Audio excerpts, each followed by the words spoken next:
To compare prices, if we briefly and concisely consult and refer to our trusted and reliable partner site DigiKey, we have carefully arranged and organized the prices based on the ATmega 428 from lowest to highest in a systematic manner. Looking at the current prices, of course, these prices change quite frequently and often due to various factors such as stock situations or global integrated circuit, supply chain issues, but generally speaking, in most cases, the most affordable and cost-effective in the entire ATmega 328 microcontroller series is 2062-1. Currently, this is the AU, but there is currently no available information on how the unit price is discounted based on the MOQ. Seems no stock. About a year ago, there was actually a time when the ATmega had stock while chips from other companies were out of stock, so the ATmega chips sold quite well. However, things have changed again recently, and now there is a shortage of ATmega chips. On the other hand, for the STM8 series, which I often use in product development, the cheapest option starts at $995 and goes up from there. However, I don't actually use the lowest price option. Considering cost performance, I am mass producing products using the STM8 003F3P6 part number. In this case, it is said that it can drop to as low as 671, but I have managed to lower the price to around 401 at times. So, considering that, the performance is not much different from the ATmega, and of course, one could argue that there are cheaper options on the ATmega side, like the ATtini.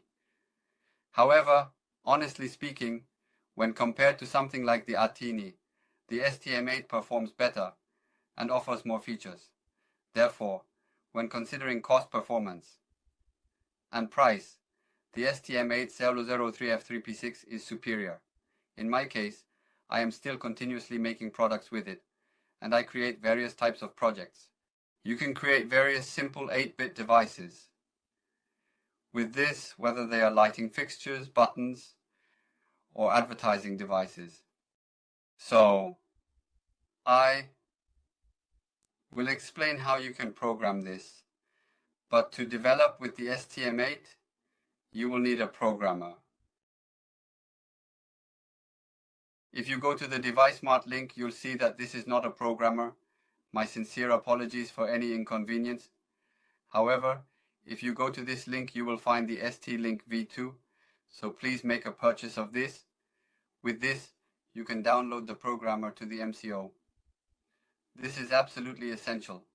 You can directly and immediately use the STM8 SE chip to create a board, but honestly, it might not work properly if you do it right away. So, there is a test board available, and the development board is very affordable at the DeviceMart link, only 4,001. You can make a purchase of this, but it does not come with a programmer, and you need to use this programmer to upload the program. You definitely need to buy this. In my case, I have the development board completely ready, but the one I am using is not the STM8 S003, it is the STM8 S103. However, since they are in the same series, the development environment and general development methods are fundamentally the same, with only slight but important differences in some hardware specifications. So, when you make a purchase of it, it will look like this, and you will need to carefully solder the pins.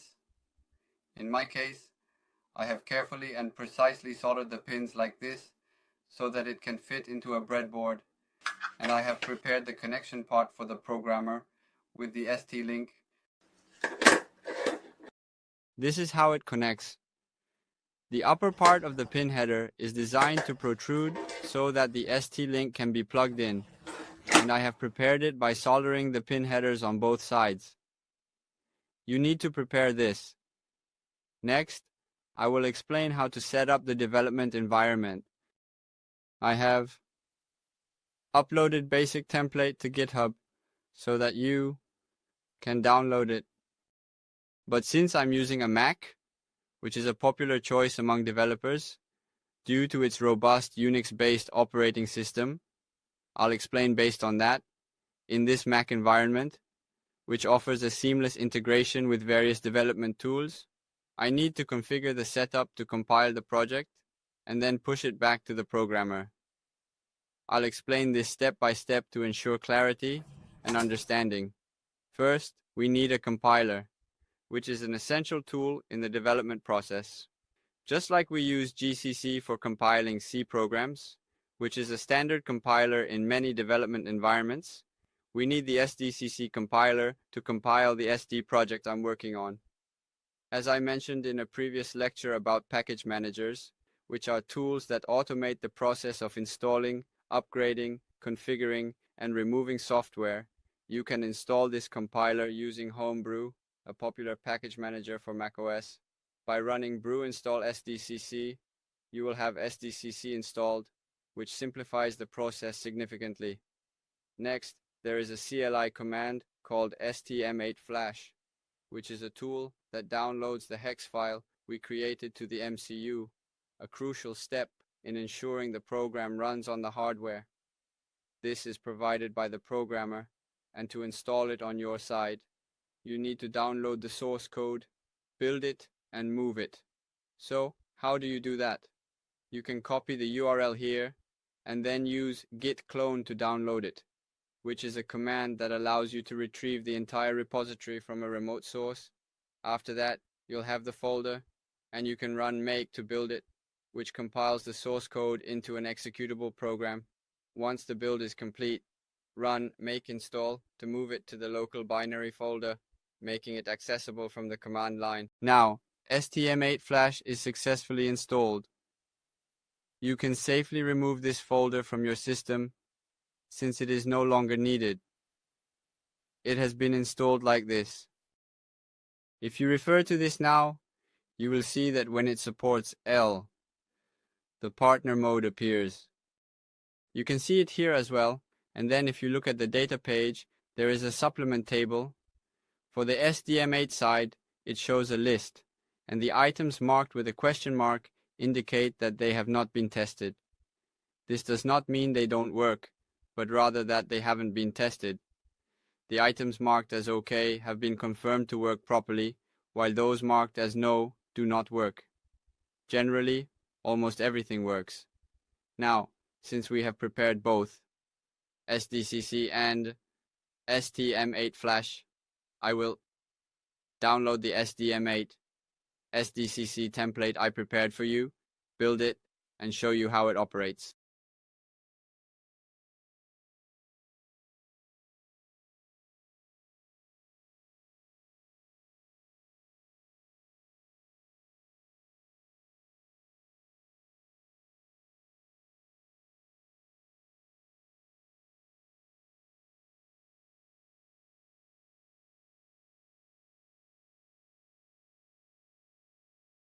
From here on, I'll use VS Code.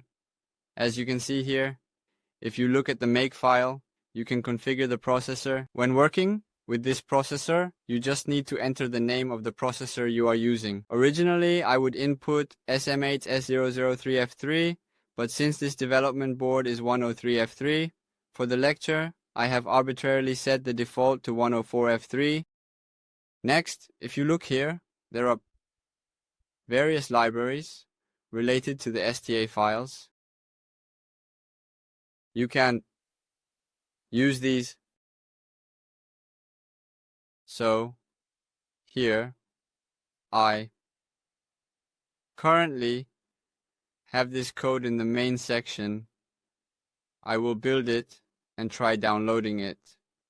As you can see now, I have connected this programmer to the pin here, just as I explained earlier. This is the power VDD. Here, VDD, SWIM, GND, and NRST are in the correct order. So I have connected it like this. And in this case, it simply serves the role of providing power. It's not directly connected to the master PC or anything like that. You just need to provide power, and if there is no USB port, you can use a power supply to connect to the pads here with the positive and negative terminals. You can also provide power through this pad side, and here you can see there is one test LED. This is currently on the GPIO B55 pin.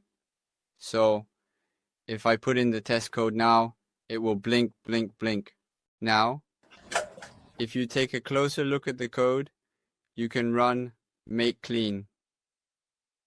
And then if you type make in the root directory, it will build successfully. Now the build was successful, then the actual IHX hex file will be downloaded. I have organized everything in the make file. So you just need to run make flash. However, when you first purchase it and run make flash, it will likely fail.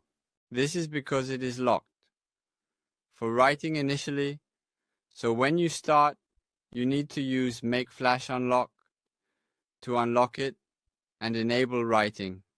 You only need to run make flash unlock once at the beginning, and after that you can just run make flash. You will then see the download happening and you can observe the blinking. In this session, I introduced the STM files that I use when creating products, and I explained how to set up the development environment for developing these STM files. From the next session, I will explain how to control digital GPIO and analog GPIO using this STM file. Then I will see you next time.